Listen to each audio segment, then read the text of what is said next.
आपके mobile number के ऊपर कितनी सिम रजिस्टर्ड है ये भी देखना बहुत जरूरी है। तो ये भी ध्यान देना बहुत ज्यादा जरूरी है कि आपकी मोबाइल के ऊपर कितने सिम कार्ड रजिस्टर्ड है। ये वीडियो पूरा फॉलो करिएगा आप। और मैं इसीलिए बोल रहा हूं क्योंकि इस पूरे वीडियो में बताया गया है कि आपके मोबाइल के साथ कितनी सिम कार्ड रजिस्टर्ड है, और अगर आपको लगता है कि ये मोबाइल नंबर मेरा नहीं है तो उसको आप रिपोर्ट कर सकते हो और उसको बंद करवा सकते हो, ताकि भविष्य में धोखाधड़ियों से बच जाए। ये पूरे वीडियो में आपको बताया गया है कि अगर आपका मोबाइल खो जाए, गुम हो जाए और आपको एफआईआर करवानी हो तो कैसे आपको उसको फॉलो करना है। स्वागत है आपका हिमाचल फास्ट एक्सप्रेस पे। तो देखिए, अब टेलीकॉम डिपार्टमेंट में बड़ी सूचनाएं यहां पे प्राप्त हो रही हैं कि जिस व्यक्ति के पास 9 से ज्यादा सिम कार्ड अगर उस पे साथ रजिस्टर्ड हुए तो उसके खिलाफ भी कार्रवाई होगी, और 9 सिम रजिस्टर्ड होने के बाद अगर उस व्यक्ति का मोबाइल नंबर धोखाधड़ी में पाया जाता है तो 3 लाख का जुर्माना और 3 साल की कैद भी हो सकती है। इससे सबसे बड़ा फायदा यहां पर यह है कि साइबर क्राइम के ऊपर काफी ज्यादा यहां पर अंकुश लगेगा, क्योंकि डिपार्टमेंट ऑफ टेलीकॉम ने यहां पर यह भी संदेश दे दिया है कि 15 जुलाई के बाद जब भी किसी फोन आपकी कॉल पे आता है, फोन जैसे आपको आ रहा है, एक तो आपके पास ट्रू कॉलर है कि ट्रू कॉलर पे अगर आप देखते हैं तो उस व्यक्ति का नाम जो है वहां पे डिस्प्ले हो जाता है, क्योंकि एक दूसरे लोग जो है नाम सेव करते हैं तो ट्रू कॉलर आपको वो बता देता है। और इसमें ज्यादातर स्पैम इसीलिए हो जाते हैं कि क्योंकि कई बार हमने ये भी देखा है कि कई लोग पुलिस अफसर का नाम वहां पे सेव कर रहे हैं, तो जब भी आपको कॉल आएगी तो वो व्यक्ति डर जाता है, उसका नाम पुलिस अफसर दूसरे नंबर पे कॉल चली जाती है। और ऐसे ही अलग अलग इनकम टैक्स अफसर, सीबीआई अफसर, ईडी अफसर, ऐसे ऐसे नाम करके लोगों को डराया जाता है, क्योंकि ट्रू कॉलर के ऊपर वो वेरिफिकेशन वहां पे आ जाती है, जिससे पूरे देश में जो है वो धोखाधड़ियां हो जाती है। परंतु अब ऐसा नहीं होगा, क्योंकि अब आज के बाद जब भी आपके पास कोई कॉल आएगी तो वो कॉल उस व्यक्ति की ही आएगी और उस सिम से आएगी कि उस व्यक्ति ने जब वहां पे सिम ली होगी, उसने सिम के अंदर वो फॉर्म भरा होगा और उसके साथ अपने आधार कार्ड दिया होगा और फिंगरप्रिंट दिए होंगे। तो जो रजिस्टर्ड नंबर और डाटा उसका डिपार्टमेंट ऑफ टेलीकॉम के पास होगा और उसका एड्रेस होगा, वही आपके मोबाइल के ऊपर फ्लक्चुएट होगा कि ये फलाना व्यक्ति आपको कॉल कर रहा है। तो देखिए, बहुत से देशों में ये ऑलरेडी लग चुकी है। स्पैम्स को रोकने के लिए बहुत सारे देशों ने ये प्रोसेस फॉलो कर लिया है। हालांकि भारत देश में इसके ऊपर डिपार्टमेंट ऑफ टेलीकॉम 2 साल से विचार कर रहा था, परंतु अब यह विचार भी पूरा हो गया है और 15 जुलाई के बाद ये चीजें अब होने वाली हैं। तो इससे कहीं ना कहीं धोखाधड़ी और जो स्पैमर्स हैं उनके ऊपर काफी ज्यादा अंकुश लगेगा कि आपको एक्चुअल में कौन कॉल कर रहा है और आपके मोबाइल नंबर के ऊपर कितनी सिम रजिस्टर्ड है, यह भी देखना बहुत जरूरी है। तो यह भी ध्यान देना बहुत ज्यादा जरूरी है कि आपकी मोबाइल के ऊपर कितने सिम कार्ड रजिस्टर्ड है।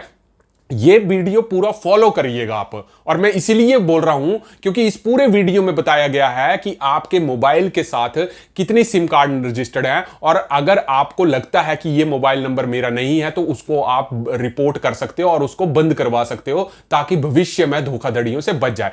ये पूरे वीडियो में आपको बताया गया है कि अगर आपका मोबाइल खो जाए, गुम हो जाए और आपको एफआईआर करवानी हो तो कैसे आपको उसको फॉलो करना है, आईएमईआई को ब्लॉक करवाना है, वो भी आप यहां पर देख सकते हो। परंतु सबसे बड़ा मुद्दा यहां पर यही है कि 15 जुलाई के बाद अब धोखाधड़ी देश में कम होगी, क्योंकि आपकी कॉलर आईडी के साथ जो डिपार्टमेंट ऑफ टेलीकॉम के पास एक्चुअल डाटा ऑपरेटर से मांग लिया गया है, और वो वहां पे जो इनका एचएलआर होता है, जिसको हम बोलते हैं होम लोकेशन रजिस्टर्ड, उसके थ्रू आपको वही कॉल आएगी, वेरीफाइड कॉल आएगी जो एक्चुअल में सिम जो है उस वक्त रजिस्टर्ड की गई है आधार कार्ड देते वक्त। और इस वीडियो में मैंने यह भी बताया है कि आपके आधार कार्ड से कहां कहां पे लेटेस्ट आपके आधार रही हैं, इस वक्त कितनी रिलीज हुई हैं, वो आपको सबसे पहले जाना है। और मैं आपको बता दूं कि उस साइट का नाम है tafcop.sanchar-gov.in टेलीकॉम। ये आपको यूआरएल एड्रेस जो है अपने लैपटॉप या मोबाइल पे आपको डालना है।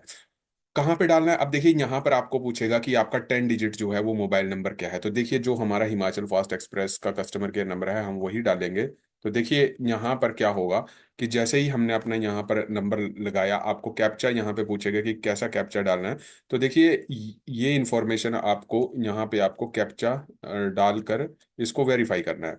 तो देखिए, ये पूरी जितने भी आधार से मेरे नंबर लिंक होंगे ये बता देगा कि कितने मोबाइल नंबर आपके साथ लिंक है। सॉरी, ये अभी कैप्चा जो है वो गलत है, इसको फिर से आप रिफ्रेश कर सकते हैं कि अगर आपको फिर से पढ़ने ना आ रहा हो तो 6x4U और स्मॉल लेटर में M और J।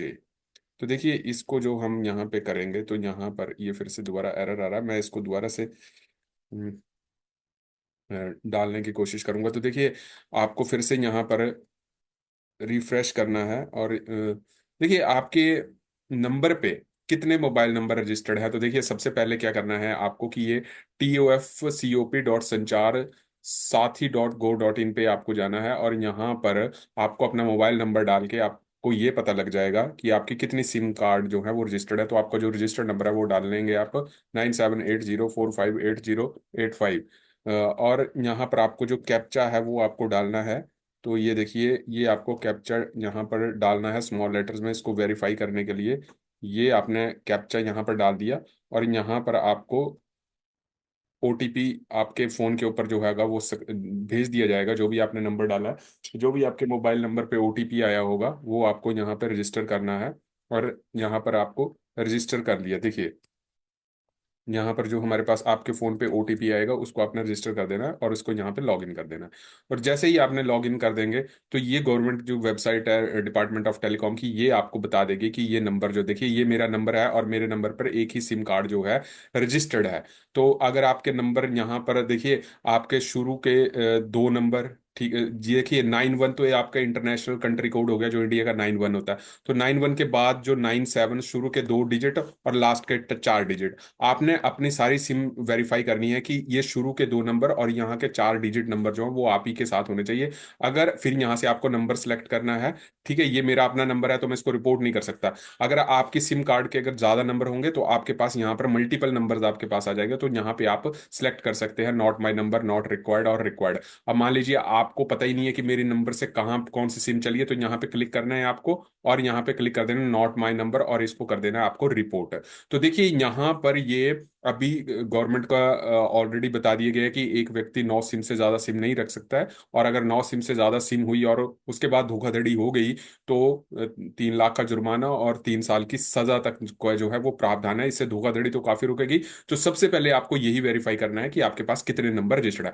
दूसरी चीज पे मैं चलूंगा, आमतौर पर आप जब कंफ्यूज होते हैं कि हमारा मोबाइल लॉक हो गया पुलिस में, आपने देखिए दो चीजें होती हैं पुलिस में, लॉस्ट और स्टोलन। स्टोलन का मतलब है कि आपका मोबाइल चोरी हो गया, उससे कोई गलत क्राइम ना हो जाए, वो स्टोलन कैटेगरी में आ जाता है। तो पुलिस उसको अलग चीज से वेरीफाई करती है। अगर आपने इसको लॉस्ट लिखाना है कि मेरा फोन मेरे से खुद ही गुम हो गया है, तो आप यहां पर जाइए। देखिए यहां पर ये CEIR.gov.in रिक्वेस्ट, ये आपके पास URL मिल जाएगा। इस URL पे जाके आपको अपना मोबाइल नंबर डालना है जो आपके पास गुम हुआ है। जैसे आपका कोई भी नंबर है वो आपने यहाँ पे डाल दिया। आपको अपना 15 डिजिट का IMEI नंबर तो हमेशा ही रखना है। देखिए कभी कभी चीजें हमारे को इंस्टेंट करनी पड़ती है, और इंस्टेंट करने के लिए हमारे पास इतना वक्त नहीं होता कि हम पुलिस में जाएं। जब तक आप पुलिस कंप्लेंट कर रहे हैं वो व्यक्ति आपके फोन से पैसे उड़ा लिए, सब कुछ कर लिए, तो आपको इंस्टेंट कभी कभी कुछ चीजें पता होनी चाहिए। तो देखिए यहाँ पर आप अपना मोबाइल नंबर डालिए। जब भी आप नया फोन खरीदते हैं 15 IMEI नंबर डिजिट रखिए। आपका दूसरा कोई नंबर रजिस्टर्ड है, अगर ड्यूल सिम है, आपने उस फोन में ड्यूल सिम डाली है तो दूसरा नंबर डालें। IMEI आजकल 2 डिजिट्स के भी दो IMEI आते हैं, IMEI 1 IMEI 2 है। जो एक फोन में आपकी अगर 2 सिम है तो पहला नंबर यहाँ डालिए, दूसरा नंबर यहाँ पे डालिए। और एक फोन की 2 IMEI नंबर भी होते हैं, जैसे आप डायल करोगे ड्यूल सिम होगा तो दोनों IMEI नंबर यहाँ पे डालना है। ब्रांड आपको सिलेक्ट करनी है कि कौन सी आपने फोन का जो था वो ब्रांड था। उसके बाद देखिए डिवाइस मॉडल आपने यहाँ पे डालना है। फोन के अगर आपके पास इनवॉइस है, ऑनलाइन मंगाया, तो इनवॉइस हमेशा आपके पास होनी चाहिए।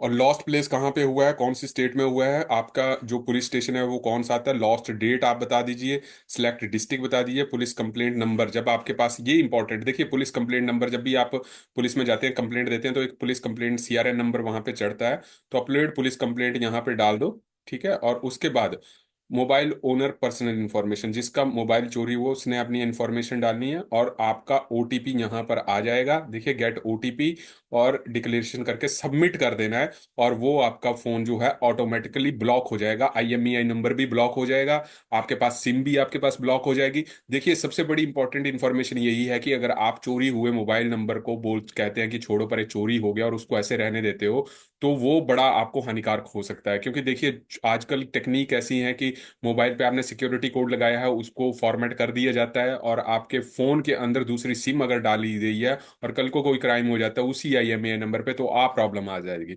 तो जब भी आपके पास लॉस्ट स्टोलन मोबाइल की अगर आपसे गुम हो जाता है, तो आपको सिम कार्ड के साथ साथ आपका ना मोबाइल का IMEI नंबर भी ब्लॉक करवाना पड़ता है। और इसको ब्लॉक करने के लिए आपको पुलिस की भी आप सहायता ले सकते हैं। और अगर आपको अर्जेंट करवाना है तो सिर्फ आपको अपने मोबाइल नंबर का IMEI नंबर हमेशा अपने रिकॉर्ड में रखें, अपना बिल हमेशा रिकॉर्ड में रखें, और इन्फॉर्मेशन यहाँ पर जल्दी से जल्दी भर दें। आपके फोन की इंफॉर्मेशन 1-2 घंटे में जो है वो आपके पास ब्लॉक हो जाएगी, अगर आपके पास यहाँ पर चोरी हुआ है। अब देखिए दूसरी चीज मैं आपको बताऊंगा कि यहाँ पर आपके पास देखिए, और एक और चीज भी है कि जैसे मान लीजिए कि आपका फोन मिल गया है और आपने ऑलरेडी ब्लॉक करके रखा हुआ है, तो आप यहाँ पे इसको अनब्लॉक भी कर सकते हैं। ठीक है ना, अनब्लॉक फाउंड मोबाइल, जैसे आपका फोन मिल गया तो यहाँ पे आप अनब्लॉक कर सकते हैं। देखिए जब आपने ब्लॉक किया होगा तो आपकी रिक्वेस्ट आईडी यहाँ पे जाएगी, मोबाइल नंबर, और यहाँ पर फिर से आपके पास कैप्चा डाल के उसको OTP आप ले सकते हैं, तो यहाँ से फिर से अनब्लॉक आपके पास मोबाइल हो जाएगा। अब देखिए ये सारी चीजें आपको हमेशा ही रखनी चाहिए। अभी देखिए यहाँ पर एक और चीज है कि बायोमेट्रिक, आपका आधार कार्ड जैसे भी आपको ब्लॉक और अनब्लॉक करना है, आपका फिंगरप्रिंट कोई यूज ना कर पाए, तो उसके लिए भी देखिए यहाँ पर आप जा सकते हैं। माई आधार जो गवर्नमेंट की वेबसाइट है, UID है ये, आपको यहाँ पर लॉक और अनलॉक आधार कर सकते हैं। तो आपको इसमें कुछ नहीं करना होता है, आपको अपना आधार नंबर डालना होता है। यहाँ पर देखिए यहाँ पर कैसे आप इस अपने मोबाइल के आधार कार्ड को जो है वो लॉक कर सकते हैं कि आपका फिंगरप्रिंट का भी गलत यूज ना हो।